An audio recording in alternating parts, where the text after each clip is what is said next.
Right. Lots to talk about, Flavlar. Lots to talk about. Okay. Do you know, I've never, I maybe will say this when we start. I've never. Do you want to start then? You can't do that. You don't go, now maybe say this at the start and then go on to say it. Got to declare it or not. Is it content or not? Is it content? Yeah, it's content, but it's around Spurs and City. I'll repeat it. I've never not looked forward to a game as much as this one. Really? Okay. I'm really thinking about it going, I really don't want to watch that game of football. Yeah. So, do you know what, we can... yeah. Can we skip this one? Can we just... It'll be great if everyone just goes, let's just not do this. Yeah. Because let's just give them the win, give them the 3 points, whatever it is, and let's just not do it. Do you know what, so that's 2 new bits. Let's start. Here we go. Hello, everyone. Welcome to The Ripple Effect. That's a great idea. Flav has trepidation towards the upcoming game, Man City against Tottenham. We'll have a chat about that, of course. Different. Oh, it's different. Oh, is it? Okay. It's not quite trepidation. Oh, okay. I don't know. Yeah, it's hard to describe it. It's just like, because trepidation would suggest that this is going to be tricky, but, you know, I mean, this is going to be awful. It's going to be tricky, but let's just see what happens. That's trepidation. Yeah. This is just, I feel, this is just, can we just not? Let's just not do this. It feels like, you know, when your missus, right? You've been at work all day, right? And your missus goes to you, I need to chat to you when you got home. And you're like, and all the way you just think, I just don't want this to happen. That's what it is. Man City have called us up and went, can we just have a little chat with you? And that's chat to you. That's quality. Yeah, I know.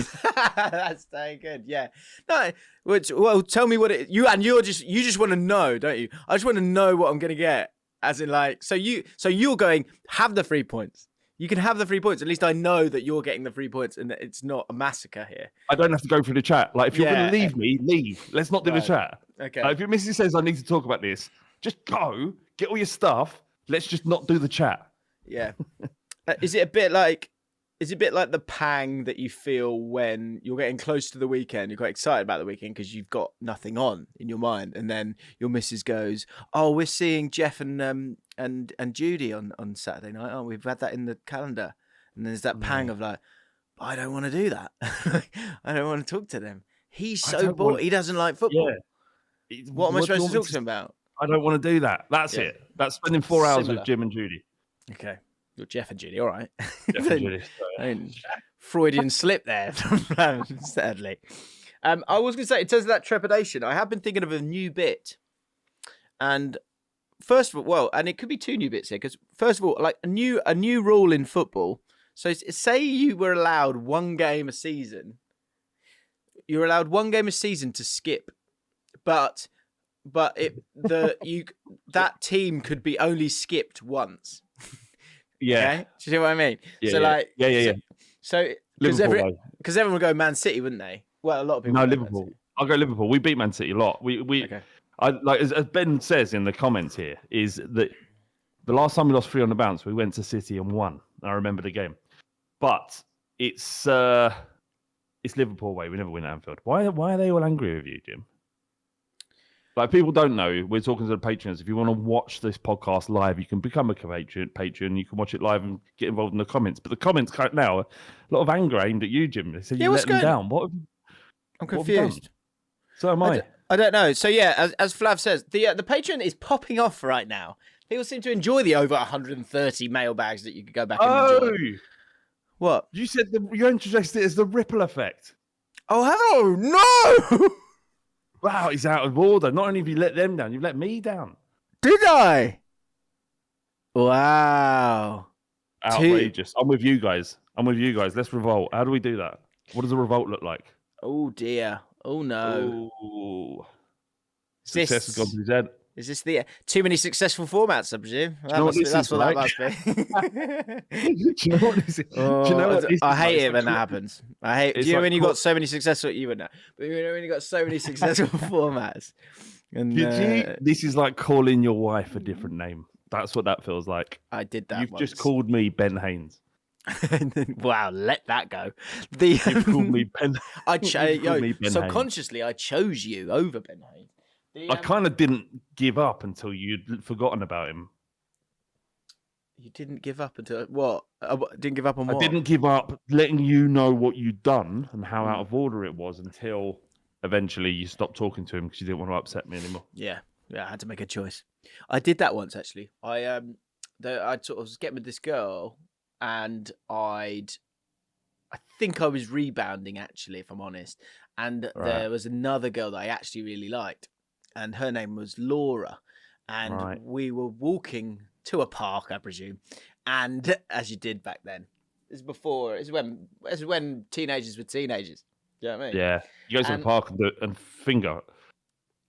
Yeah, sure. And drink WKD, large bowls of WKD. WKD and finger. That was what you did in the park when you were a kid. Exactly.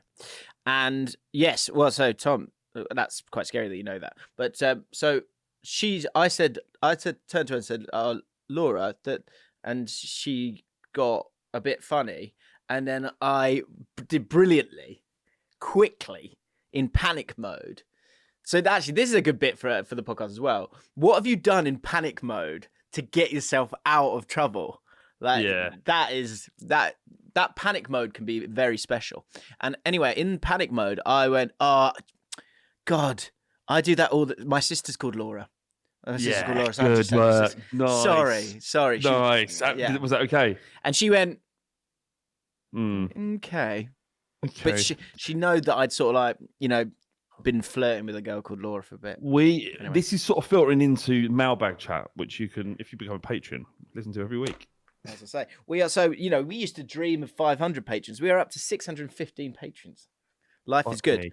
And speaking of things you can get your hands on, Flav, go. You can now get tickets to Jaffin Live 2, Ainsley's Revenge. It's the Three Crowns pub in Old Street, and tickets are available right now. They are £5. Okay. They're £5, but if you're a patron, you get a free beer, or maybe everyone gets a free beer. I don't know how it works. Whatever it is, it's essentially free. Right? And there are only 70 tickets left. It's nearly sold out. So either you want to come and you're eager for it, and you better buy a ticket now, or you're going to miss out. Yeah, Joe, I would say as well for the beloved patrons. Where's the link in the time? Well, so you've got, if you're watching this live now on Thursday, you've got till 8 a.m. tomorrow. That's your buffer of time to get your ticket before it goes on general sale. So for anyone watching this, if there are any left, and there are currently, we've sold over half, well over half. But yeah, there's a few left. So links in description. Click on it. The venue holds 150, and we've sold 85. There you go. So there you go. Whatever that is. Okay. Jim Big Laugh Award.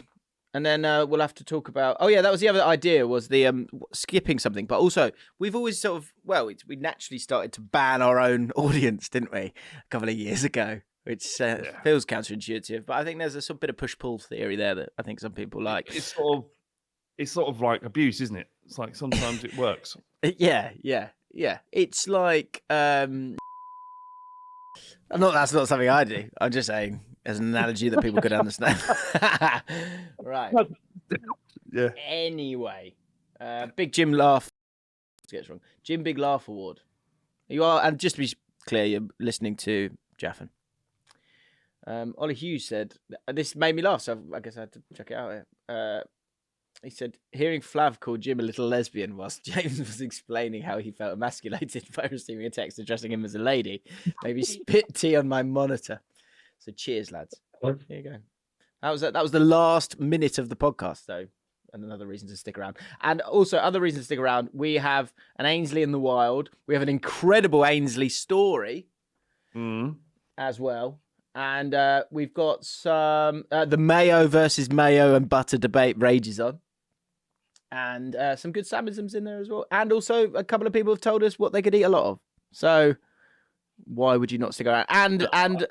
And something at the end, which I'm calling Caught in the Act, which feels like I would like it to be a one-off, and I haven't actually even finished reading it, but I read the first sentence and pissed myself, and so Right. I'm going Brilliant. to read that live with you. At the I end. think also, I think I just need to address something from last week because I've received dog's abuse, and I thought I might. Absolute pelters from the Everton fan base. Fine, all right. I said something you didn't agree with, and so I'm not going to say anything more about that. The only thing I did, I got accused of getting all of my information from TikTok. The only bit of information I did get from TikTok was about the posters being printed, and lo and behold, there they were at the stadium. But can I just say, I'm not going to comment more on it. I apologize if I wound you up. That wasn't my intention. I stand by every fucking thing I said. And also, if my word isn't good enough, and I know fuck all, and TikTok is where I get all my news, listen to Steve Parish on whatever the podcast that Gary Lineker does, and he talks about the advantages you can get by either not playing by the rules or mismanaging your finances so that you're in breach. And that's all I'll say about it. Right, So but my intention wasn't to wind anyone up. Right. I find this hilarious when you said all of this on the mailbag and said it because you said I'm not going to say it on the podcast, and yet here it is at the forefront of your mind. You were desperate to get it out. I'm not desperate to get it out. I felt like I had a right to reply to the abuse that I've received. Yeah. And to not throw back into the face of the nice comments that I received, I did get a few. There was the well-known one where, well done, Jim, for being balanced here, but that balance suits my agenda. Yeah. I don't want to throw that back in your face because that is how I. Yeah, it's only balanced if you agree completely with what's being said, right? What I've said, yeah. What you said. That's all part of the game, isn't it? It's all good fun. What do you want to talk about then? Let's talk football. Well, it's got to be. There's only one place to start, is there not? Yeah. You know what? I would definitely. I would feel obviously completely different about it if we were, even 80%, 90% fit. Like we've gone to the Etihad, we haven't had problems winning there. It's not a place we fear going. But with what we have at our disposal, what Ange Postecoglou has at our disposal, it's really hard. Like, it's hard enough defending with your best defenders out there, but essentially you've got a back line or two centre backs which are effectively fullbacks that play one game together in the Premier League. It is difficult. And it really, in a way, doesn't matter. The game doesn't matter a great deal. Because any game, no game ever matters. And let me ask you this, Flav. We're talking about Tottenham, obviously. It doesn't define where we're at. It doesn't. Whatever happens on Sunday does not define our journey, because you can see what we're doing. You can see the process. You can see, in the same way that Arsenal fans could see what Arteta was doing, the ones that were sensible and weren't calling for his head constantly, which was a lot of them. But the ones that actually, no, I can see the process here. I can see what he's trying to do, and let's just see that play out.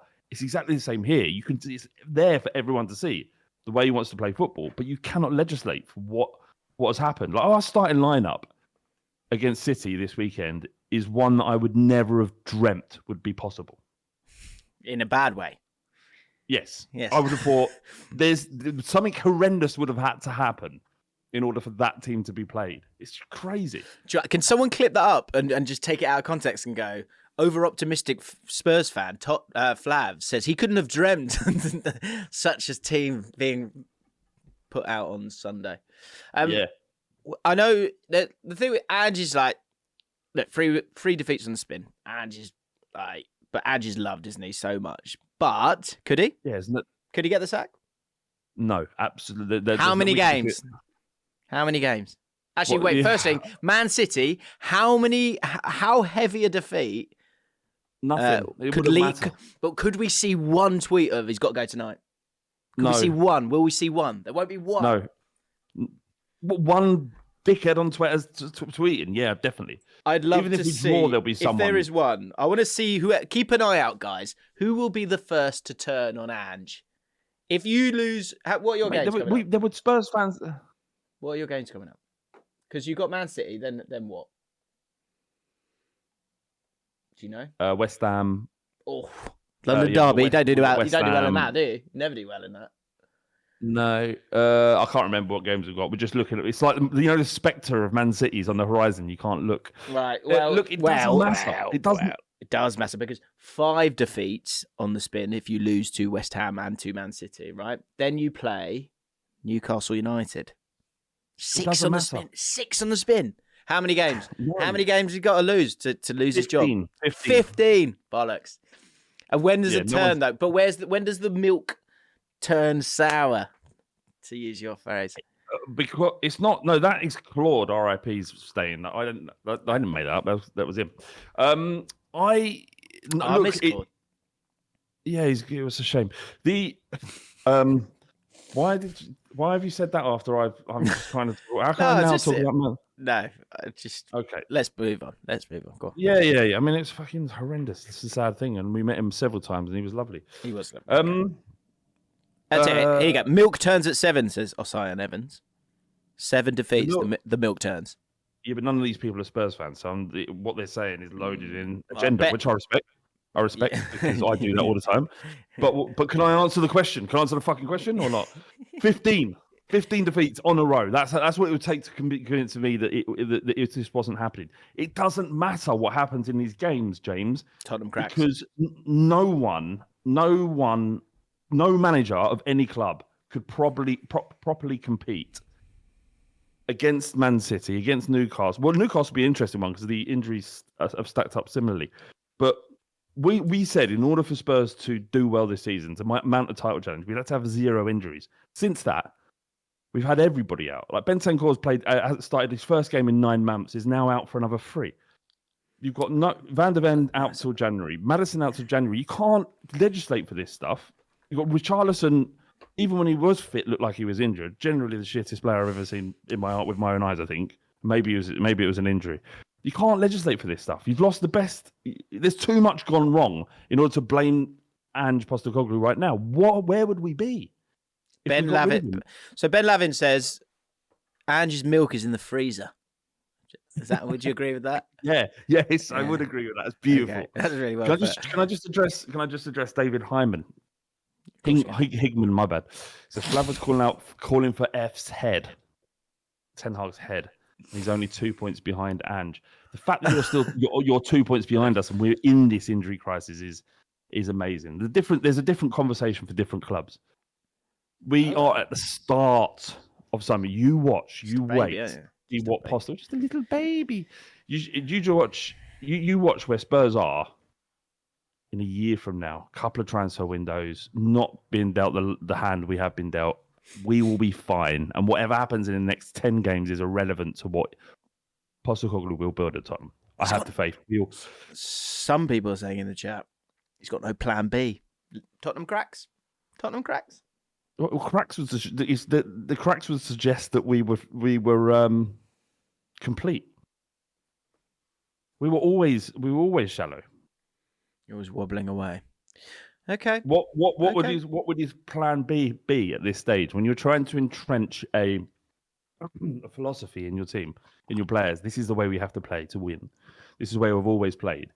What good, James? I'm asking you the question. Right. Sorry. What good would there be in him suddenly becoming pragmatic? In the long run, my question to you is it better to stick to your philosophy or change at the minute it starts to go wrong? I mean, joking aside, I get it, and I think the milk is in the freezer, and as Hassan says, the milk does it comes out of the freezer and defrosts in January. I think that's true because you got it is mad. So I saw someone else in the chat saying that 40 when Bentancur went up, 40% of the squad was injured from that Villa game, and key personnel obviously as well. So yeah, I am of the feeling that if Tottenham want to be Man City, Arsenal, Liverpool, you have to behave and play like Man City, Liverpool, and Arsenal. I'd rather do that than try and be pragmatic and sharp. I've seen 3 years of it. I'd rather finish 10th playing the football we played that we're playing at the moment than whatever it was, 6th or 7th under Conte last season. Would Unai Emery have got a tune out of this current Tottenham team? Because at the moment, I'm hearing this from Ange. I'm hearing and maybe you've only got 3 keys. Yes, you'd love 10 keys, and then Ange would be going deep-a-bap-a-deep-a-bap-bap. But Unai Emery, with those 3 keys, might be able to get a little bit more out of it. Can he get himself a draw? He can't even get a draw right now. Emery's an incredible manager, so I'm not going to. I don't know what you want me to say about that. Really, could he get a better? I don't think any manager would do any better. Sean Dyche, maybe, probably, he'd get them to shut up shop, just try and eke out a draw. Fuck, I'd rather lose than play like that. Here's another question for you. This is good. This is a good one. What I'm saying, with our depleted squad, we were much better than Aston Villa, and we should have battered them last week. Yeah, it should have been 3-0. You seem to start very strongly, and then the opposition sort of get up to speed with how you're playing. Like initially, it's just like they can't handle the pace of it all. Someone said, I think it was Ollie. Hello, mate. Is Ange Postecoglou the safest manager alongside Klopp and Jurgen Klopp? And with that in mind, you're saying 15 defeats and he's gone. How many defeats for Pep and how many defeats for Klopp? How many defeats does Pep have to have back to back for the milk to turn? Right?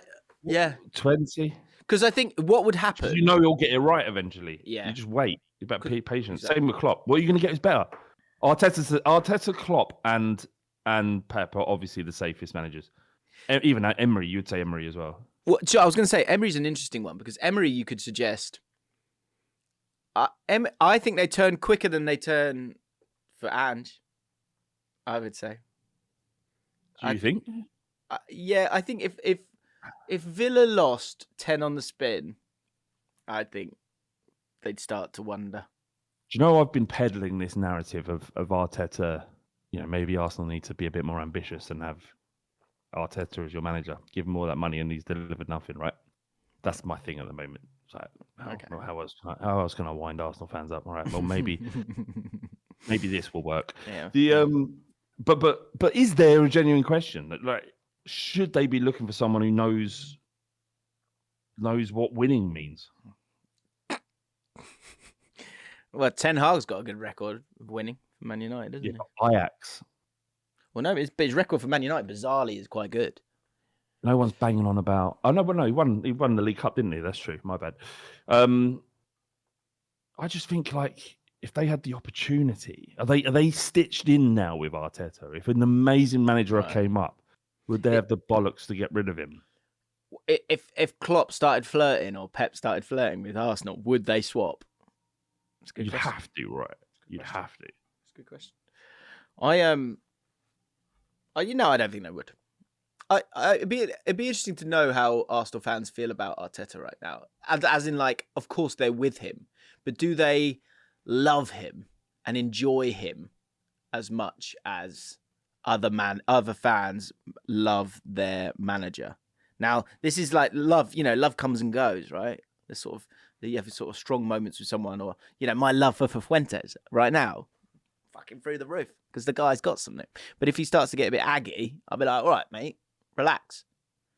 The love for Ange 3 games ago was higher than it was right now. Be honest. No. Do you think it can't be higher now? You've lost 3 games. It can't be higher now than it was 3 games ago. It's exactly the same. It's exactly the same. I walked away from those games. The Chelsea game was mental, but I loved the high line. So I'm like, that reinforces what you're trying to do.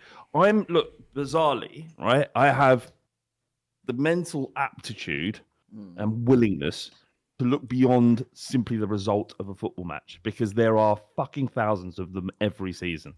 Millions of results across the world, right? They're just things that happen in football. What are you looking at? What's happening at your football club? And does it align with the way what you want to see?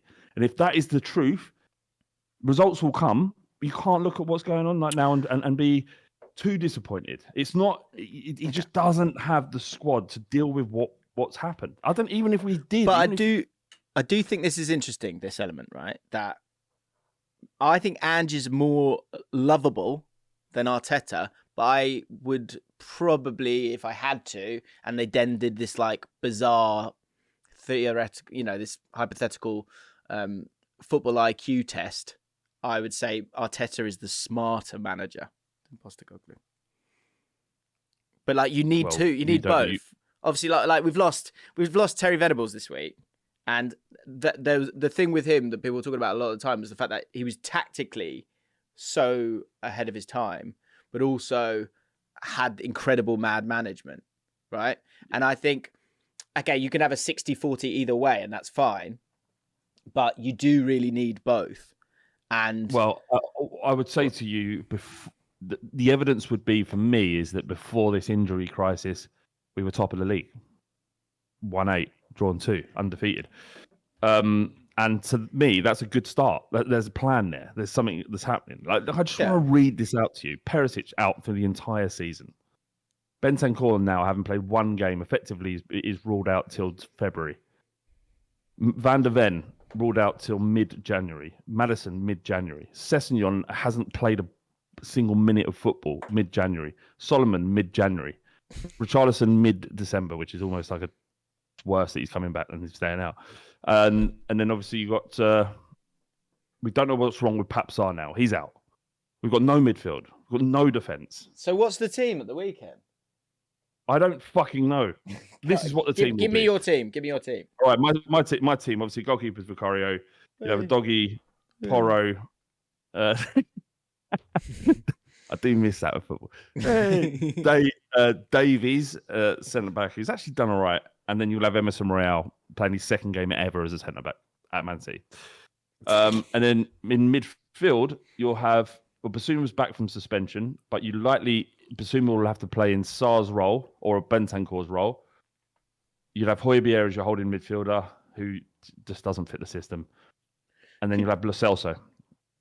Could you play Basuma as a centre back? I think probably it would more likely to be Højbjerg as a centre back if out of the two. No is the answer. I think I'm fine with Emerson Royale if that's the option. It's better than Dyer. So the midfield, what he could do was quite interesting against Villa. Is he played Kulusevski in midfield? Okay. He played Johnson on the right and Brian Hill on the left. All right. With Son up top. Yeah, you're fucked, aren't you? Yeah. Yeah, and we're like this now pretty much till we can buy players in January. Just interesting. So like, I've experienced that far more than you have over the years. When you're on like this woeful run and you're playing someone that inevitably is going to absolutely rip you to shreds. Yeah. Like that's quite a new thing for you. That's good for you. It's good for you to be a bit more well-rounded after this. I mean, look, what happened at the start of the season was like, oh my god, we're going to win the league, we're going to bloody win the league, oh my god, this is amazing, we're going to win the league, right? And we needed, in order for the longevity of this ride to be as enjoyable as possible, we needed a reality check to some degree. Not this. This isn't a reality check. We're being drowned in reality. We're being held under an ocean of reality right now. Yeah. Being waterboarded right now, aren't you? We've been waterboarded, exactly. Yeah. But Jim, all of this, what we know, we've talked about this before, is that you've got to pay in, right? As a football fan, you've got to pay in. What happened at QPR the other night? What happened at QPR the other night is a result. What you felt, Jim, that emotion, by the way, you probably felt more emotion than any Man City fan has felt in years. That emotion you felt when you beat Stoke 4-2 at Loftus Road, the first game you saw won in over a year, was because of all that you paid in. Oh, right now, Spurs fans are paying in to what hopefully will be a very enjoyable tail end to the season. And it felt fucking great. Everyone's writing us off. That's fine. We're going under the radar again. You just got to get to February in contention, and then it'll be like... Contention for what? How do we be in contention for anything? Yeah. But like Romero will return it. You'll find a spine soon, won't you? Yeah, Romero. I'm happy. I'm happy with Romero be back for West Ham. And man, I look at Højbjerg and I just think the way we play with Ben Davies, it's going to be a struggle. If Bentancur was fit, I'd say we could do okay. You saw how good he was against Villa as well. He just floating around the pitch. He looked back to his old self. And Matty Cash. Oh, fucking well, don't. Hey. I didn't think Spurs fans are loathe Matty Cash right now. I thought the challenge was aggressive, but he's that kind of player. But it's a challenge that Romero would make. So you kind of just have to take it on the chin, really. Yeah, it could be that it's. I think the thing Tottenham fans are setting up for is that, you know, like the Undertaker, like he's finished thing, and then there's like or like when the music drops, like the dong, and that's you in February. That's what you're waiting for. It's like everyone's back and just like watch out. Yeah, and you stop. Yeah, no, look, well, yeah, you just start to see us play a bit again, and things work, and everything we saw in the first half of the season, you'll see again. Like Van der Ven's crucial because of his speed. Yeah. Oh man, it's frustrating because it's like, I tell you what it is, Jim. I was thinking about this. Do you know when Nuno Espirito Santo was our manager? You were just waiting for that period to end. Sure. It was like, how long is he going to last? 6 months at most. We knew the writing was on the wall. The minute he stepped in for it, I'm going to make you so proud. We weren't proud. I'm going to make Tottenham fans so proud. You were waiting for it to end. You knew it was inevitable. You knew it was eventually going to go, and then it did. This is the same stage. We're waiting for this period to be over. Just get through it so we can get back to normal, playing good football. Yeah. I'm so excited about our future. I'm so excited about what I'm going to see at Spurs over the next couple of years. That's fine. Tom Jordan is bouncing off the chat here. He is so gassed, and I'm okay with it. About what? So as I think Reece said in the chat as well, Tom, pack it in. You've won 3 games. Calm down. But Bournemouth are gently cooking once more. But I would say Sheffield United, Tom. I think you've gone too heavy after a Sheffield United win. And I know that's heartbreaking for Sheffield United fans, and I apologise to you guys. Everyone wanted him down. Everyone thought. As Tom says, if you've got yourself a Spaniard 41-year-old manager in an English league, you have to stick with him because that guy is something special. Okay. Yeah. Me and Tom together now. I'm one area. I need him to do well for the 41-year-old Spaniards managers out there right now. Can we talk about Man United, please, Flav? Yeah, we can. I just want to address something else that Tom said. He says, "Where's this Phillips centre back we bought? Injured." Right. Another one. Yeah. Another one. Yeah. Okay. Bournemouth safe though. Bournemouth safe. Hang on, Harry Adley. Who do you think you are? What is someone popping up? Are they? How do you think you are? Sounds like QPR fans against Stoke. Stoke are not bottom of the league, rock bottom. Second of all, let me have it, you prick. I've had to fucking wait over a year for this shit. Prick. That's different. He's 3 wins on the spin. Tom Jordan. I've not won in over a year watching my football team. So let me have it. Harry Adley. Harry Adley. 1 week ban from the Patreon, which you pay for. You've done that to yourself. Harry, yeah, but who do you support? Who the fuck does Harry Adley support when he's at home? Let us know immediately before you are... Immediately, Harry, otherwise you're gone. Let us know who do you support. That's fucking disgusting. Harry Adderley. That is disgusting. That is your real name. Harry fucking Adderley, of all people. Yeah. Harry giving it the big one. Madeley, more like. Should be Stoke. Okay, right. Stoke. Right, got you. Okay, mate. Yeah, fair enough. Yeah, fair enough. You can stick around. Yeah, fair enough. Cheers. Man United, Champions League, bizarre. Absolutely bizarre. Do you know what I can't deal with? I'm more confused by than anything else is Man United's goal difference in any competition. It's just like 0. It's so weird. Like they're 2 points off you. Their goal difference is 0, flat. So you're sort of like, how are they winning these games? And then let me show you all. You have a look. Winning. They are 4th, and it'd be interesting. I bet they get away with it. They'll get away with it. But they've scored 12 goals. Now they've conceded 14. Obviously, that's a lot, right? But the goals that they've scored, 12. Look at the other groups. 6. What are you looking at? Sorry, I'm looking at the goals scored for the team that's bottom of each Champions League group. Oh, Champions League group. Right. Oh, can you not see it right now? Hang on, I need to show it. Here we go. Okay, that's better. Okay, we see it. There we go. So yeah, 12 goals and they're bottom. Sevilla, 6 goals they've scored. Union Berlin have scored 4. 4, 3, 3, 5, 3. They've scored 12 goals. Their games have just been bizarre. Absolutely bizarre. Even in the Premier League, I'm just having a look. In the Premier League, they've 16 and 16 in 13 games. Yeah. But in the Champions League, can't stop shipping goals. They're so weird. They're weird so club. weird. Do you know what though? Who are you blaming for the Champions League campaign? I'm just sticking with what I've been saying since the start of the season. I'm blaming Ten Hag.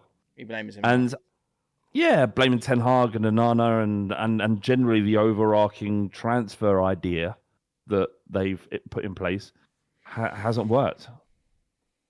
Like Onana, I get why they went for Onana, right? I understand it because he performed so well in Serie A last season. Ten Hag knew him from Ajax. It made sense. But he's been rubbish. Hit and miss at best, right? Yeah. I mean, yesterday, like, poor. What was he doing? Like, that was something you'd see in Sunday League goalkeeping. He just didn't know what to do. The ball came in. It was a great ball, to be fair. It bounced right in front of him. But you have to deal with that. You have to. At that level, you've got to be able to deal with And that. I'm going to go kind of throw to Goldbridge. And he said, look, if you buy a player, I'm sure there are Man United fans out there that think there are other people you could listen to, but I've listened to Goldbridge. That's what I've seen. I've got to take his word. And he said, "What? We don't even play out from the back. So why do we need a goalkeeper that can play out from the back?" And even when he has opportunities to play out from the back, he's made mistakes in the Champions League this season against Galatasaray in the return fixture. Do you know, weirdly, so they bought a second goalkeeper. What's his name? Bayindur or something like that. But he's so far Turkish number 1, isn't it? Oh, is he? So he's it would seem, or maybe I'm wrong in this then, he's so far away from Onana that it's like you can't drop Onana. Weirdly, like with all that, and now I'm about to become a huge hypocrite here, but all the chat with Ramsdale and Raya, right? But in this scenario, if you'd kept David De Gea, but there was still an understanding that Onana was number 1, in this scenario, I mean, I guess the problem is that actually he's been in good form recently, Onana. But like you could have, you've got someone to bring in. But this Bayern, I'm saying his name right. I'm probably not. Well and good. It's all well and good being in good form, but he's thrown the ball effectively in his own net 5-6 times this season. It doesn't matter how well you played in between that. You cannot do that. Yeah. Still got to be a good goalkeeper. Well, he made a couple of good saves in that game, but you're absolutely right. That's his fucking job. That's your job. It's your job to make great saves. But it's his job to make those saves to keep United in the game. It's not to lose them. Like Steve, effectively, without Onana, if Onana had done a better job, in both those games against Galatasaray, Man United would be in a really good position to qualify. He's effectively... He got them the victory against Copenhagen. The one win they've got, he kind of got them that by saving that penalty at the end. Stephen Webster says, good form, Jim. About 3 good games. That's what I'm saying, form. I think 3 games is good. Is that not exactly what you're agreeing with me? What's going on? Yeah. What I would go back to with Ten Hag here is, and this will, I don't think anyone will talk about this. Maybe they will. But in a few games now, they've been, and certainly in that game, they were twice had a 2-goal lead, right? And if they have really confident style of play, they would have been able to keep the ball a lot better and have been able to manage that game a lot better. Galatasaray are a super attacking side as well, aren't they? They're really fun to watch, but they're not. It does feel like it isn't the most difficult setup to play through, and they could have had so many opportunities on the break. Like Villa would have destroyed Galatasaray last night. It was a crazy game, and actually, Man United looked quite good in transition. I'll be honest, I'm not even sure if I totally believe that take that I've just thrown out there, but I think it's something that's worthy of exploring because the the goals are individual mistakes to a point, and actually one of them is a banger of a goal as well. One of them is a crazy goal, amazing goal. And in transition, like the McTominay goal and Wan-Bissaka playing that cross, like those are good elements from it. But to be able to be 2 goals up twice, and also the atmosphere there and the pitch isn't great, but you've got to be able to manage those games. Like you have to, you just have to, and surely like pattern of play and ability to control a match would have led to an ability to control the match. I feel like surely there's something there, and that's why they keep winning games through an element of quality a lot of the time, or a bit of fortune. It feels like, but they end up kind of throwing things away as well, and that's where the weirdness seeps in. Yeah, they've got when you look at Galatasaray's side, they've got some really good players. You got Icardi, you got Ziyech, you got Zaha. That's a front line that would fit into almost any Premier League team. Like that would be absolutely fine if that was your front line in the Premier League. David, the squad build's amazing. Nelson defender. So, Bowie, I was super impressed with him when I watched when I've seen him play. I like him a lot. And there's a video on Galatasaray on the JLA channel right now if you would like to go and enjoy that one. Started off slowly, but the algorithm kicked in, got over 100k. So, do you know what's a great watch actually? We did a keep or sell on the Man United squad, sort of set and forget idea with Joe Tomlinson, and I keep literally game by game the takes get bad or good, and Onana we were going. Onana's doing well, and now if you watch that today, it's just going to look horrific. But that's par for the course, isn't it? When you're making content, indeed, of course it is. All right, let's have some fun, shall we? I'll just read this out again. As final push. Mike Lewis, this was a great comment from last week. I'll just read it again, just in case this hasn't seeped into your brains, guys. New Moisty here. Finally came to my senses and realised, hey, these two deserve a bit of money, don't they? Only forwards. What's the biggest food you can eat? Well, we'll answer that very soon. Anyway, so yeah, if you have come to your senses, less than the London pint, get yourself involved. Right. So what we'll do? I'm going to show you the one. Do you know what's amazing? So Ben last week obviously did, and we had a pro wrestler.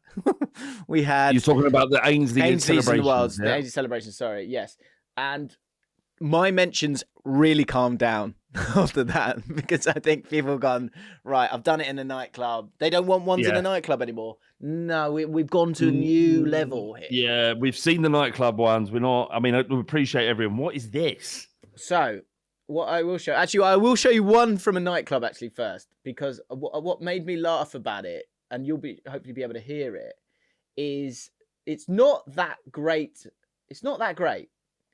He's got his finger dippings all over the place. It's, right out the James Allcott misdemeanor book. But what I love about it is just there's a celebration from the person behind the camera at the end. Okay. Yeah. Right. So let me just get it all set up. Hang on. Here we go. Right. So just listen out for the end. I don't want to break it down too much because it's a car crash. But here we go. Just listen out.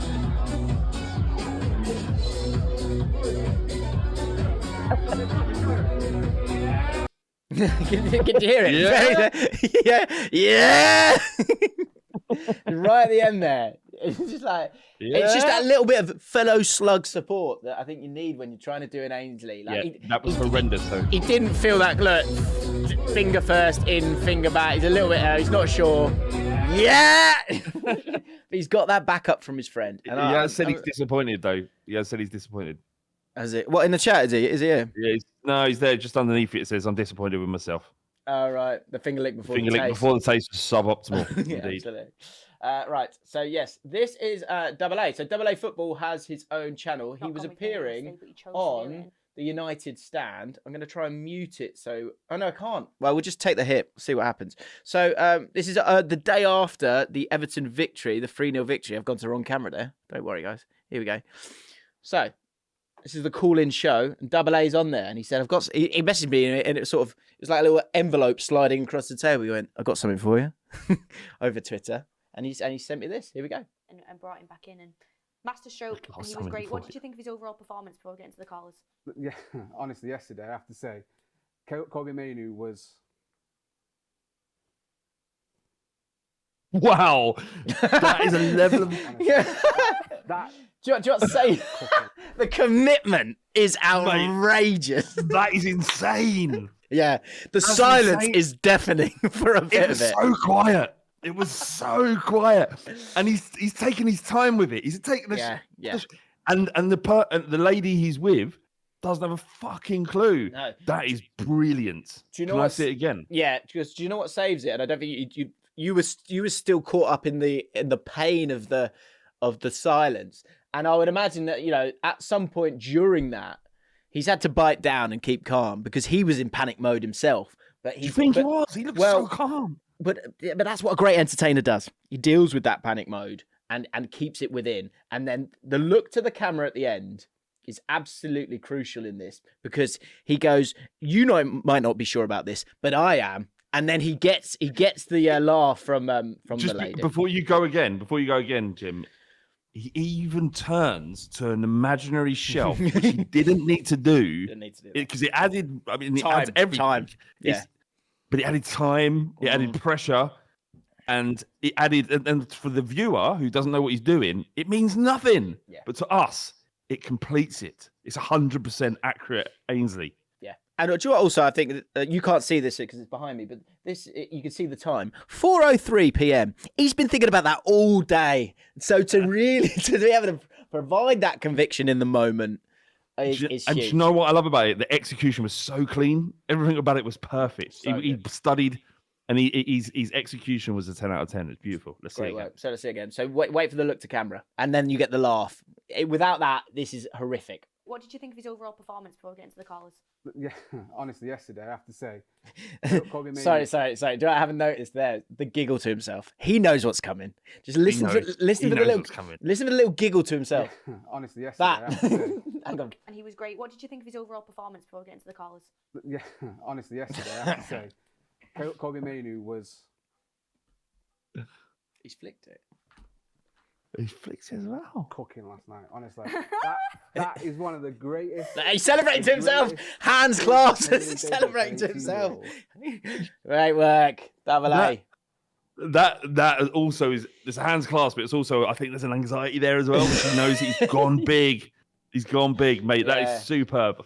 Got him. Fucking Well done. fantastic work. Superb. Keep them coming. Keep them coming. Keep them coming. Weird places. I feel like there's one more. I don't know where it is. Brilliant. That is so good. That's made me so happy. There's one. I've got one more somewhere where it was. Oh, forgive me. Whoever you are, you know who you are. You're going to send me a zoomed in version. It's someone playing Sunday League. We'll do that. We can do that next time. That's good. But yeah, great work, Double A. Weird places, weird places. That's where we want it. Keep it going. Right. Sam Bryan said, a tragedy of the modern time. I've done so much practice on the ultimate Ainsley celebration, but I don't engage in anything that it could be used in. I can't really set up a camera, then get up and do the Ainsley in front of the missus after you neck a strongbow in the house while she's watching Selling Sunset. Why not? I'd love to see that. Sam, you can absolutely do that, right? But I need you to do something first, right? So you say to your missus on camera, I've got something to show you. Watch this. You do it in front of her, and then you wait for a reaction, whatever that reaction might be. But it has to start with love or miss, whatever you call your lady. I've got something to show you, and then do it in the front room. It reminds me a little bit of do you remember the bloke was in the car at Fleet Services, and he was saying to his missus, "Just gonna meet Fab and Jim for a nosh." She didn't know what he was talking about, and that was the gold. That's the gold. If you can get into, and this goes for anybody, actually. I'm going to extend this to anybody. If you can do this in front of a family member, they do not know what you're about to do, and you simply ask the question, I've got something to show you, and then you do it and wait for their reaction. Yeah. I would love that. Yeah, that's amazing. Yeah. Share our inner world to the world before they know about it. You can explain after. They won't get it. Don't worry about that. because we'll watch it. John says, I've been working on this all week. I hope you like it. And then proceeds to Ainsley. Yeah, that's amazing. Think about your link. Like, how good can you make your link? Oh, I've been working on this all week. I hope you like it. It's like a 5-year-old kid going, like doing a little show for them. Brilliant. Yeah. So Sam, I would like to see that, please. I would actually like to see you neck a Strongbow first. Yeah. In another room. I mean, what do you mean? No, in front of her. I like the idea of him necking a Strongbow in private, in secrecy, to build up the courage. That's where my brain was at. Sean Peake said, pulled out the Ainsley Harriott in the bedroom last night with the missus. 10 out of 10. Would recommend incorporating into your monthly routine. You could do that. Passive-aggressive line there at the end. Your monthly routine. Yeah, not far wrong, really. Very, very good. Anyway, this is amazing. But are we calling it? I don't think I am calling it. I think it's just great work. Right, Celtic 69. Give it then. This was the top comment last week. Ainsley Harriott related story. So when I was around 12, 13, my parents really wanted to be in the crowd of a TV show because they found out tickets were free. Unfortunately, the only show that would allow kids in was Ready, Steady, Cook. Now, for those who don't know, this was the first. Was it the first thing? This was kind of what made Ainsley Harriott famous. It was his first thing, I think. Yeah. Anyway, and I think it's a big format that's all over the world. Anyway, they had a comedian on before the show started to warm the crowd up, and the stand is only 3 rows high. So as we're watching the comedian, my mum realised Ainsley Harriott is just stood behind us, waiting to come on through the gap in between the stands. So, having worked in TV, you'll have these sort of makeshift sort of rows, and then behind that was Ainsley Harriott, it sounds like. And so the back row will probably have these sort of bars to make sure you don't fall off the back. So Ainsley Harriott's kind of behind that, waiting to go round. So he starts a conversation with us through the gap in the stands. But it becomes apparent fairly quickly that he's directing the conversation at my mum. After 2 to 3 minutes of light conversation, Ainsley says my mum seems nervous and in his smooth and quite suggestive way, start to give my mum a shoulder massage through the gap in the bars. All whilst my dad is sat staring a hole through his head. Ainsley simply did not care. He was in his groove. And it's Ainsley effing Harriott on the set of Ready, Steady, Cook. Before you know it, the show starts and he runs off to present. After the show, we all walked in silence back to the car, got in for the long drive back to Sheffield, and not a single word was said. My dad never watched the show again, but my mum continued to whilst he was at work. Truly a Ready, Steady, Cuck. I don't care if it's not true. I'm absolutely happy with that. Some people felt that maybe he got the punchline first and then worked backwards. I think he's just had a bit of fortune there with the Ready, Steady, Cut. That's good. Great work. Yeah, weird places, please. Do your Ainsley Harriotts. Yeah. I haven't messaged him yet. I don't know what to do. I still don't know. Should I put together some sort of package and send it to him? I don't know. I would say I don't know. Let's talk about it off camera. I've got an idea. Not a very loose, not much of an idea. I don't want to weird him out. I need to get long enough of his time for him to understand what's going on here. I don't think we need him with us, although that obviously would be the dream. Yeah. But I think there's something he could do. Okay. When we've got our winner. We've got a winner, right? Okay. And we've got our overarching winner. Yeah, but the thing is, he needs to understand the whole context of it before all that happens. You're gonna have to find a way of explaining this to him. Yeah, and that's on you, Jim. That's a lot of pressure because, say you do a WhatsApp, he can just ignore it, or if you pick up the phone, going, "Hi, Ainsley, can you bear with me?" I just don't know what to do. Anyway, Samism.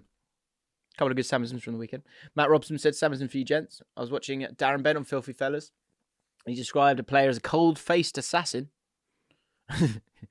A mix between baby-faced assassin and stone cold killer. Do you know what? In my head, straight away, I thought of great strikers who played in cold countries. So I was thinking Shevchenko and Berbatov. Cold-faced assassin. That is good. Yeah. Great strike. Well, Haaland would have played in Norway. Great shout. He's a cold-faced assassin, yeah. Solskjaer. James Williams, 1990. I have a cracking Samson from none other than Mark Goldbridge a few weeks back. I believe it was when we were losing badly in the League Cup against Newcastle and had a trip to Fulham next. Mark commented that Fulham will be rubbing their lips watching this performance. Really? Fantastic mix of licking their lips and rubbing their hands together. Samson's just hangs in there, doesn't it? I had a piss with Mark Goldbridge once. Not quite recently, actually, at TalkSport. Just had a chat. Yeah. Chat about what? Yeah. How was difficult. He actually recognised me, weirdly. He's like, oh. You're a very famous man. He was like this. Oh. I can't remember if he said my name. Yeah, right. I think maybe. We've met a couple of times, to be fair. And also I've had a piss next to Robbie Lyle. Do you know what he did? The power move. He did a power move in the urinal at Sky. There were three. I went for three the middle, urinals. Wow. And he's a big boy, Robbie. Yeah. He went for number 2. And I made a point of it when that's a power move, mate. What I'm supposed to squeeze in next to you, am I? And he went, You ain't won nothing. You ain't won nothing, no. Amazing.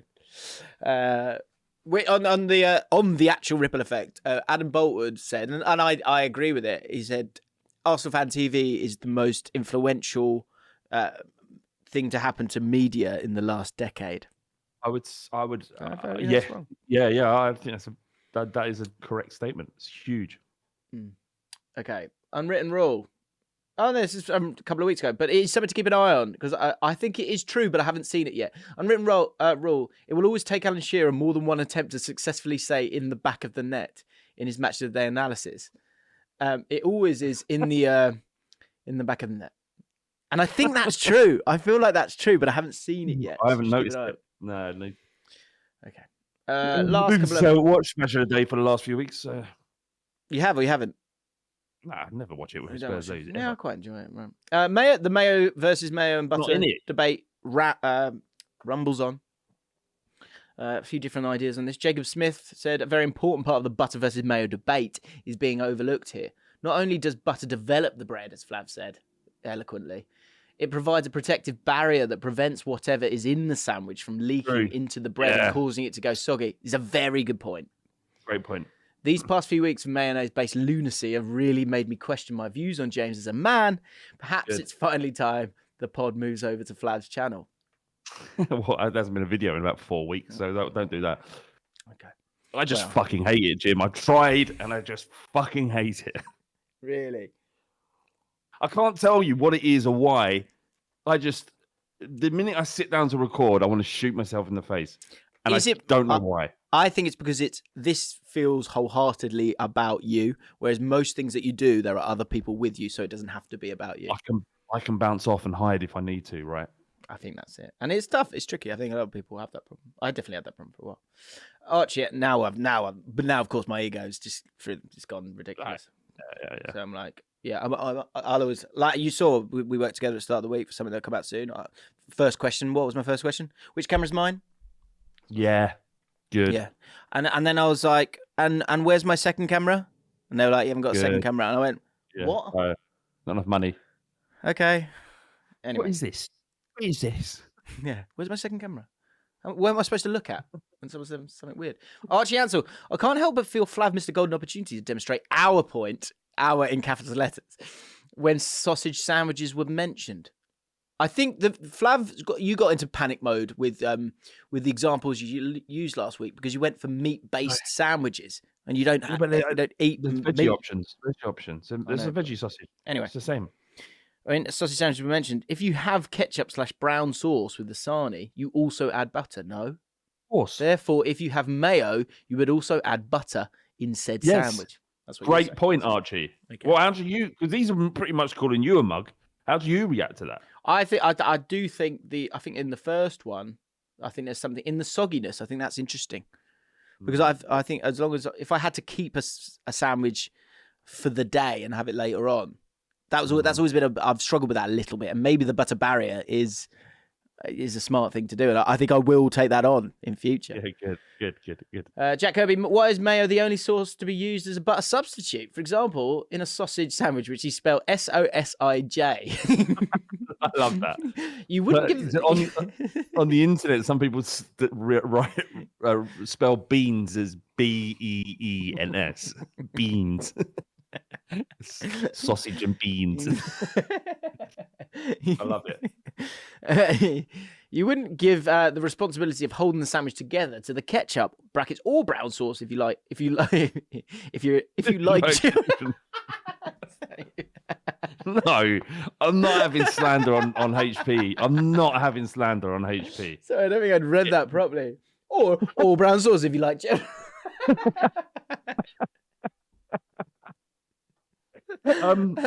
Can we just I'm not. You cannot slag off HP. You I'm gonna cannot. have to It's a show British people institution. this. That's just so funny. First of all, yeah, so it's this one, guys. First of all, sausage sandwich or brown sauce if you like children. I don't like HP sauce. I'll be honest. Houses of Parliament, of course. It's called. That's not his job. Get the butter in to shore things up defensively and let ketchup play. Why is only mayo expected to do both? To be transparent, I'm firmly on Jim's side in this debate, and nothing you could possibly say will make me change my mind, but it has me questioning, are we the baddies? Yeah, you are. You are. Yeah. Can I ask you a question, Jim? Because it gets a lot. Tell me why salad cream gets so much heat.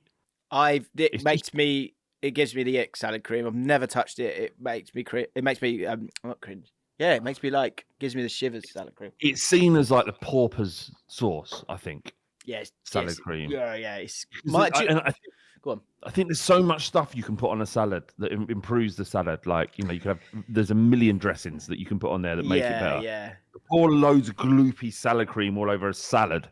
Come on. It does. So where else are you using salad cream there? Who out there going, brilliant, gonna have some salad cream with this? What are people using salad cream for? And by the way, I'm not attacking anyone here, James, because I like the taste of salad cream. I just don't know what to do with it. When do I use it? With what? It's been imprisoned in its own name, hasn't it? Salad cream. Yeah. Do you know what I mean? I've never touched it. The problem I've got is in first year, my mate Craig. You know, when you've not got much money and you just got some things in your room and you might be hungry. My mate Craig used to have salad cream and ketchup sandwiches. Just that. Yeah, that's fucking mad. No, Reese is trying to mug me off. He says, with salad, I think, Flav. I've already addressed the fact that you don't put salad cream all over a salad. Hey, listen, Reese, listen. So, listen to me. All right, what are you doing here if you're not listening? Yeah. Jim, if you say you've met fam for the first time and you thought, you know what, not first time, you're dating. Sure. And you think, you know what, I'm going to cook her a nice meal. That's what I'm going to do. Yeah. And one of the condiments you bring out, there's no world, not because you don't like it. I'm talking about the vibe it gives off. Sure. Where you put salad cream on the table, is there? Yeah. No, absolutely not. It's just, it's so basic. It's so basic. It's the gruel. It's the gruel of condiments. It is. It's the lowest of, and again, don't get all rattled out there, because I know this is like people get passionate about it. I'm passionate about it, but if you're ranking them, it's bottom, and I like it. Why is it bottom? Reese is rattled. I think Reese is rattled. Yeah. Once again, Reese. This is like 4 weeks out of 5 now. Poor Reese. First points deduction. First the threat of a points deduction, then the actual points deduction. Now the salad cream debate, and we've got Reese again. You're not listening to me. Right, and the part of your role here, if you want to, because there's no one forcing you to be here, is to listen. Okay? Strike 2, Reese. Strike 2. You can put it on salad cream. It's called salad cream. Yeah, we understand the function of it. It's just crap, and it's basic. It's, it's like, what's it like? I don't know what it's like. It's crap. What's Adderley saying? What's Adderley's fucking that? Do you remember Stoke Adderley? What's Do you know his what? name? Do you know what Mark it's Adderley? like? Yeah, Mark Adderley. Yeah. Harry Adderley. Harry Adderley, Yeah, yeah. Mark, Harry sorry. Adderley. What's he for? I bet he's a salad cream kind of guy. Well, I mean, my friend Craig is a Stoke City fan. So maybe that was one thing I was going to say. Like, like some things are sort of northern and southern. Where a salad cream, I don't think is sort of in the abyss. Well, I'm not saying Stoke's in the abyss. I'm just saying it's in the abyss. Panic mode. The yeah. Adderley. Do you know what it's like? Yeah, Do you know what it's Adderley, like? what's yours? It's like salad. He's going to say fucking ketchup. You can smell it. Well, that's all right. Smell it from here. Salad cream. It's like, so on the same date, right? We've come back to mine. We all know what's going to happen. And but we go, do you want a cup of tea first? And well, she goes, do you want to come mine for a cup of tea? And I go, all right, result. Here we go. And I come back and she actually makes me a cup of tea. I'm like, what the fuck? Yeah. But if she brings out biscuits, right? If she's bringing out biscuits, if she brings out rich tea biscuits, that's the salad cream. It's like, why are you bringing those out? We know they taste fine. They're all right. What, you could bring anything out. Why them? Yeah. Adley, let's just look. This is my first ever stream, and this is what happens. I couldn't give a shit. Yeah. Harry, what is your favourite condiment so we can judge you? What's yours, Jim? What is number one? Condiment number one. Well, before I answer that, I would just say, Harry, if you're at Man United and you have to go into the box and you've got to deal with it, right? You got the Rondos there and Roy Keane's watching on, and you're Kobbie Mainoo, and Kobbie Mainoo sort of plays a couple of bad passes because the tempo's a little bit too high for him. He's too hot, too hot. I can't say from behind the phrase, but he's not up to it. Yeah. Kobbie Mainoo's not stopping, going, "Oh, hang on, guys, stop." Yeah, this is my first one. Roy Keane goes, "That's get up to speed, man." He said he's not. He hasn't disappointed me here. He's gone sweet chili. That's fine.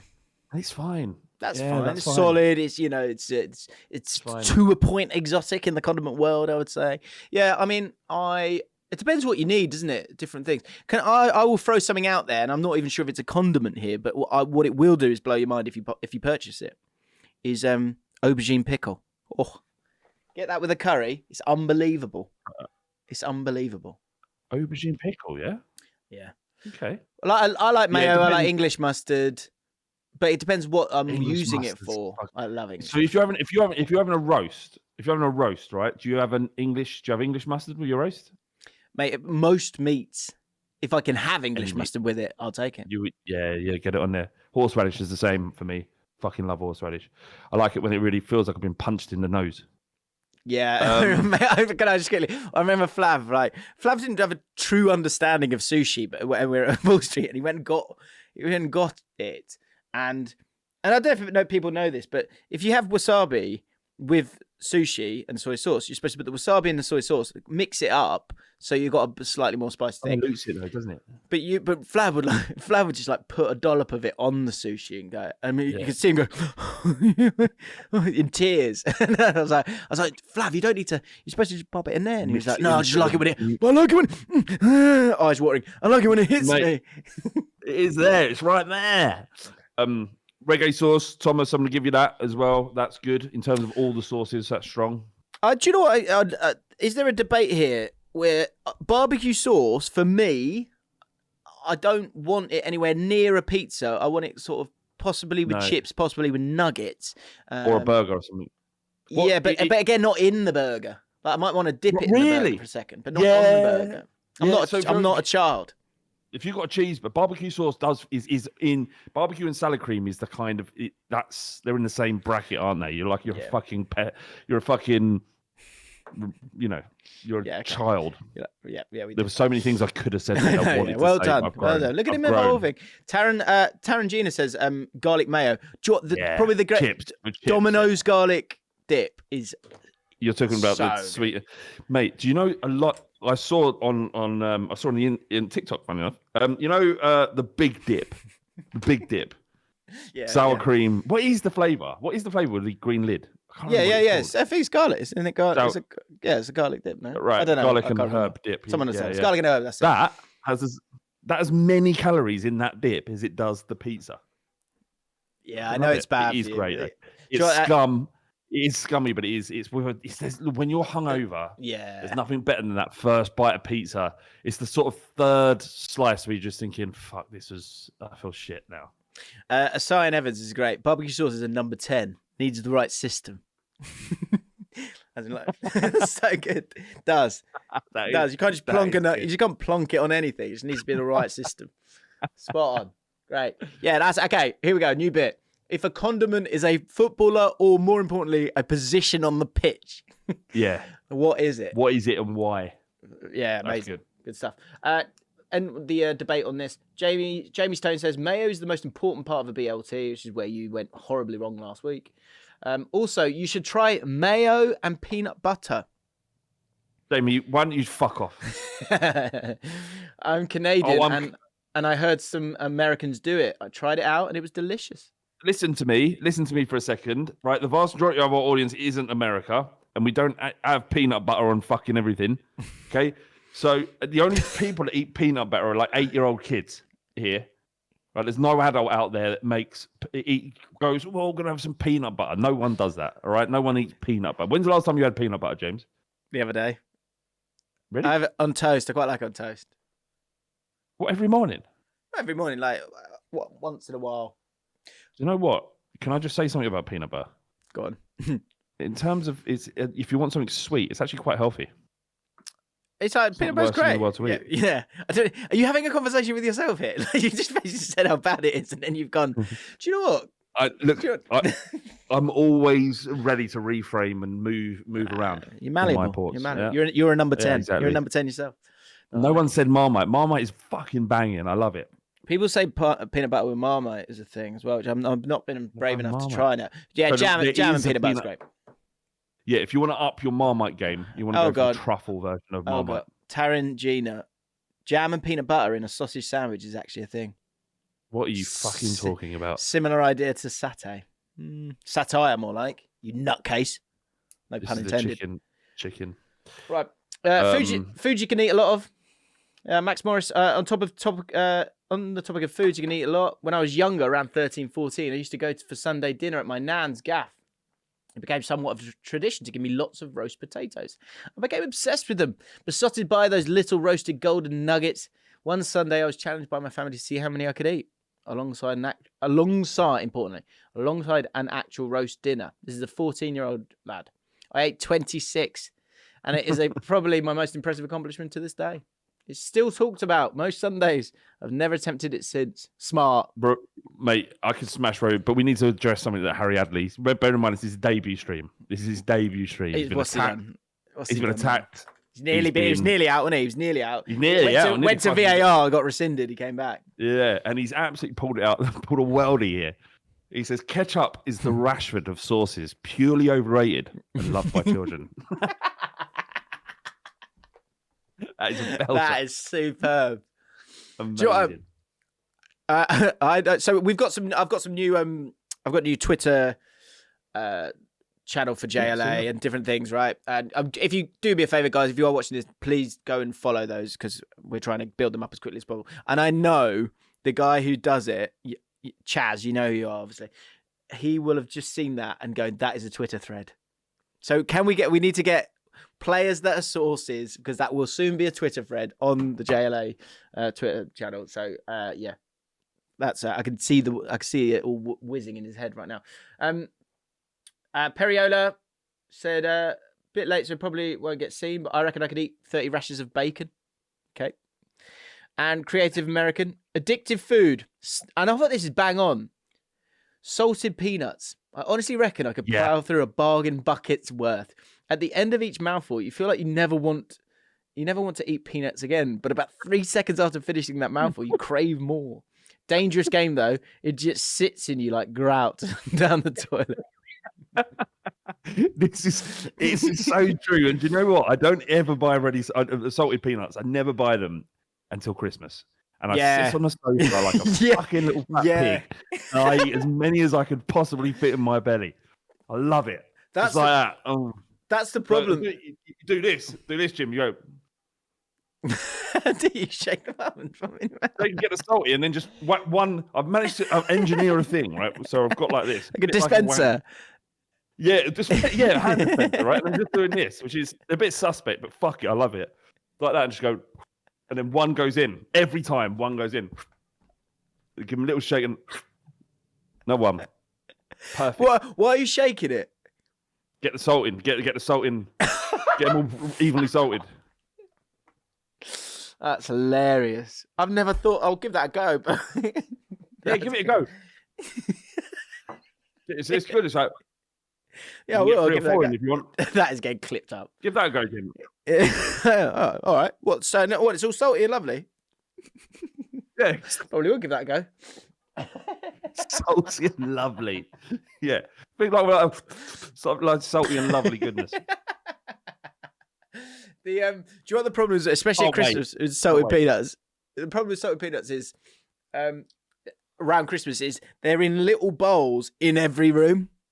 Yeah, and they're just they're just there. I just can't. I keep seeing them, and I can't. Well, okay, it's only a couple, isn't it? It's only a couple. Yeah, and your missus go, well, you have more peanuts. What? You poured the bowl out. You poured the bowl out and put it there. Yeah. What do you? Do you know what I'll do as well? I'll go around. Cashew nuts. I can't have them. Why not? I don't like the sweetness of it. I just don't. I love a honey roasted cashew. No. Oh yeah. No. Like the crunch as well. I like the crunch. Do you know what you'll start to do if there's like small bowls in different rooms? Is you'll have some, and then you'll go, that's getting quite low now. There's not a huge amount left, so I'm going to go to another room so that I can have more peanuts. I know there's another bowl in the dining room, because if that gets to if that needs a refill, then I'm basically handing myself in to the police. If you're refilling, there's an issue. But if you're moving to another bowl, then you're safe. Yeah, and I'm safe. And it's good if you're having like a get together at Christmas with lots of family members. It's quite easy to drift through the crowd, just grazing the bowls. Yeah, exactly. Right. Okay. Last couple of bits. Emasculated men. This is Scott. I was working as a primary school teacher. I was once asked by an 8-year-old girl in my class if I was married because I wore a watch. She somehow equated the two things. When I said no, she asked, "Wait, so who do you live with?" When I explained that I live on my own, she said, "So you're telling me you're not married and you live on your own? Doesn't that get lonely?" Having been single for 2.5 years at that point, it cut deep. Sorry about that, Scott. But look, we're all here for you. We're all here for you. Yes, it does. It does actually, Natasha. Yeah. Back to your work. Mind your own fucking business, you little creep. Yeah. Good. Right, and we're going to finish with this. And as I say, I haven't read all of this, so don't read this ahead of me, Flav. You're looking at the screen. Called this Caught in the Act. I fear we'll get a lot of comments on this. Do I want this to become a long-standing thing? I don't know. But I think last week we told a story. We told a story about my mate catching my other mate in the realms of pleasure, shall we say? Yeah. What's wrong with it, James? Celebrate it. Yeah. Toonami lad.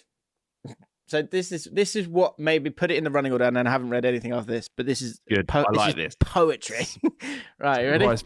Yeah. Speaking of being caught wanking, I have a horrific story for you lads. Get their attention.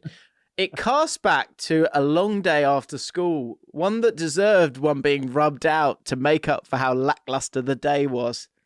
Had a bit of excitement. Just don't treat yourself. Horrible. Rub. It casts back to a long day after school, one that deserved one being rubbed out to make up for how lackluster the day was.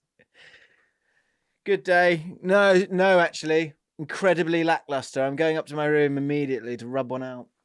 What would you say before we carry on? Like, what percentage does that improve your day? Knocking one out? Like 0.5? 1? You're taking every percent you can get, really, sometimes, aren't you? And it's complicated, isn't it? The more you do it, the more damaging it becomes. Because if you do 3 or 4 in a day, you're like, what am I? What am I? What am I? Am I just this fucking beast, sexual beast that can't control himself? Is that what I am? Yeah, the sort of I masturbate every opportunity. There's a shame tipping point there, isn't there? There's a shame. Yeah, and it's a shame that lives in your own head and no one else is a part of it. Is that how you reason it? Fair enough. Okay. You're just living in that thing. You just got wow. Yeah, that sounds horrible. There was just living in that shame. There was just one issue. After I finished the deed, I instantly fell asleep. So this is about like 5:15. Got home from school, finished 3:30. Got home, whatever it is. He's drifted off immediately. Lovely. I mean, that's lovely. Mm. An hour or so later, my dad walks in my room to tell me dinner is ready. The laptop was still open with another video playing. That's horrible. I was woken up to a rather strong poke on the shoulder and a stern talking to. Why? As embarrassing and traumatic as it was, I told my best friend at the time in an attempt to make myself feel better, who returned the favour by mentioning it at my 21st birthday in his speech. My poor grandmother and extended family now knows this horrific event. Cheers, Troy. Cheers. Amazing. That is amazing work. Right. I've got something similar, and it's not it doesn't matter who it was, but he went to the pub and he came home living with parents and he was pissed up and hungry. And he just thought to himself, oh, I remember there's a toffee crisp. There's a toffee crisp in the fridge. So he gets the toffee crisp. He says goodnight to his mum and dad, and he goes up to his room. He proceeds to feel like the best way to end the evening to tug one out, such is the way when you get back from a pub. He puts on the porn on his massive telly in his room. Big telly. Surround sound. Risky. Yeah. Surround sound. At that time, like the walls. I'm just trying to. I'm not. No. I'm not saying he used the surround sound. I'm trying to give you a picture of the kind of setup he had in his room. It was impressive. Sure. Okay. And he's got his bed, and he's taken all his clothes off, and he's obviously whacked on some adult material. He was woken at 3 a.m. with his mum turning off the telly, looking down at him, naked, covered in chocolate. Toffee crisp all over the gaff. That's not an innuendo. He's just fallen asleep. He's fallen asleep with his cock in his hand, eating a toffee crisp. That is. That's Like, imagine, like, what eating and wanking is a weird thing for me. I don't know. It's nothing I'd never start having a packet of crisps while knocking one out. You're just not. That is so weird. Also, something phallic. Yeah, mate. Yeah. He's just smashing the toffee crisp like that. Yeah. I guess fortunate for you, there was never a bowl of peanuts in your room. I can't see a world where, in the soul shake. If I'm lying on the bed, even as much as I do love a salted peanut, would be knocking one out with one hand, whacking in a peanut in the other, just like that. Yeah. How would you get? Would you start to try and get a bit of the rhythm going? Wouldn't you? Yeah.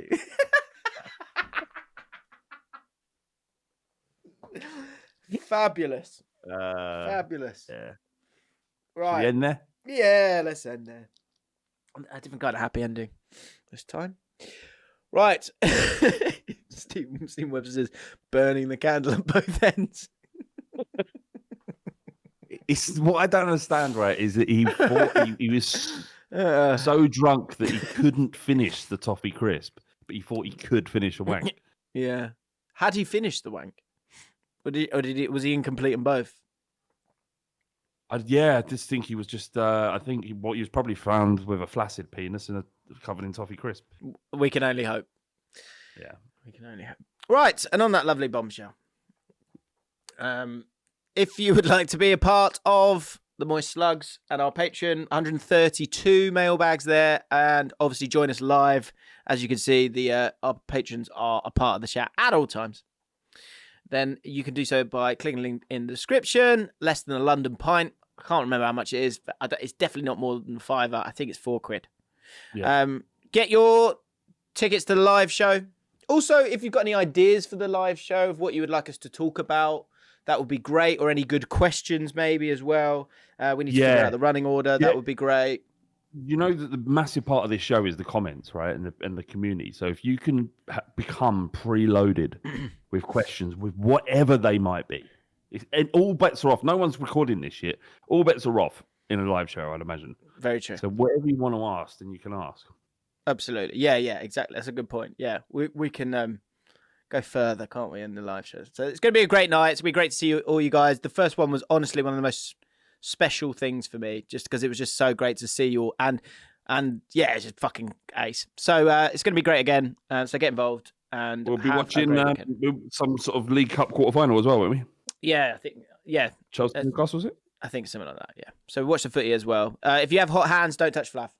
Just want to really ram that point home. Okay. Keep away from me.